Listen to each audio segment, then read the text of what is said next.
like me. I was lost.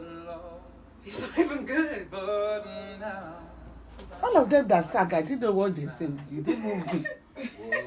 He's so dead. He's But gonna be known for the rest of it. This is shit. I see He's singing. One fat guy. Beyonce should have done it.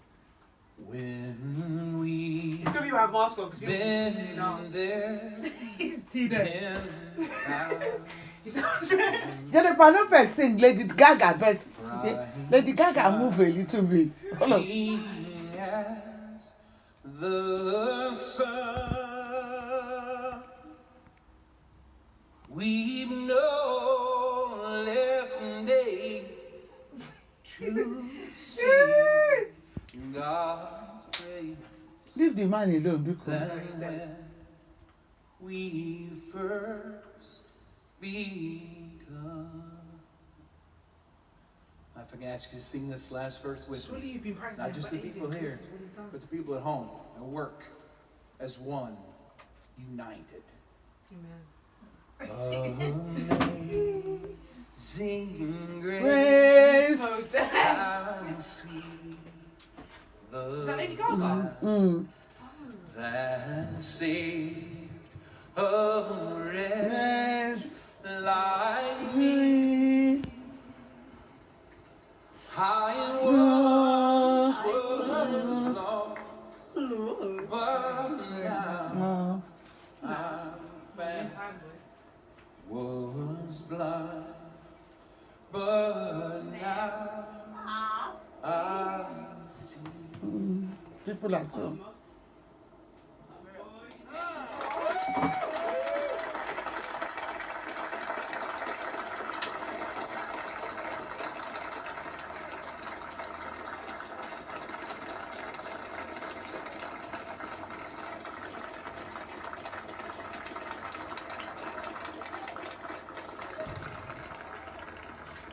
This man is so clever. He quickly drive. He take the vice president of Donald Trump.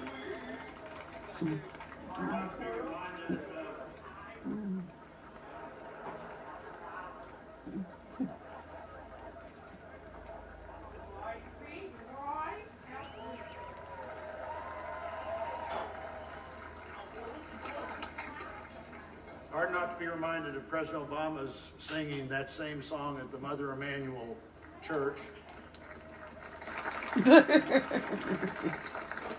A song that in our culture is as close to both poetry and prayer as you could possibly come.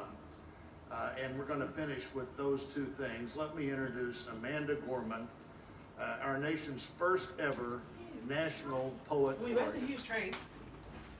Mommy, where's the trays? You want to use the tray? I hide them. Oh, come on, I'm gonna Oh yeah, get it beside the fridge. Just take one. Become off. the one.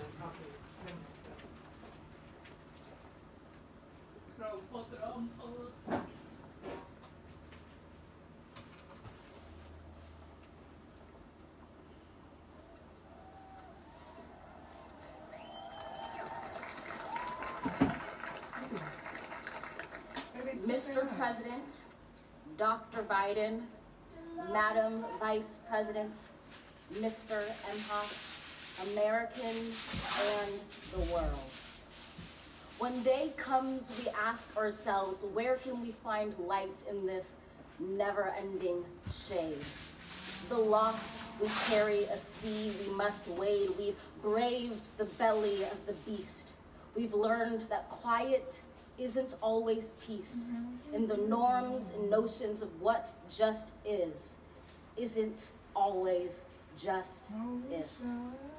And yet the dawn is ours before we knew it. Somehow we do it. Somehow we've weathered and witnessed a nation that isn't broken, but simply unfinished. We, the successors of a country and a time where a skinny black girl descended from slaves and raised by a single mother can dream of becoming president, only to find herself reciting for one. And yes, we are far from polished, far from pristine, but that doesn't mean we are striving to form a union that is perfect.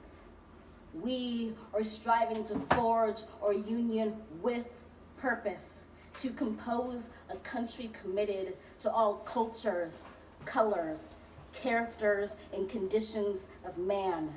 And so we lift our gazes not to what stands between us, but what stands before us. We close the divide because we know to put our future first, we must first put our differences aside. We lay down our arms so we can reach out our arms to one another. We seek harm to none and harmony for all. Let the globe, if nothing else, say this is true. That even as we grieved, we grew, that even as we hurt, we hoped, that even as we tired, we tried, that we'll forever be tied together, victorious, not because we will never again know defeat, but because we will never again sow division. Scripture tells us to envision that everyone shall sit under their own vine.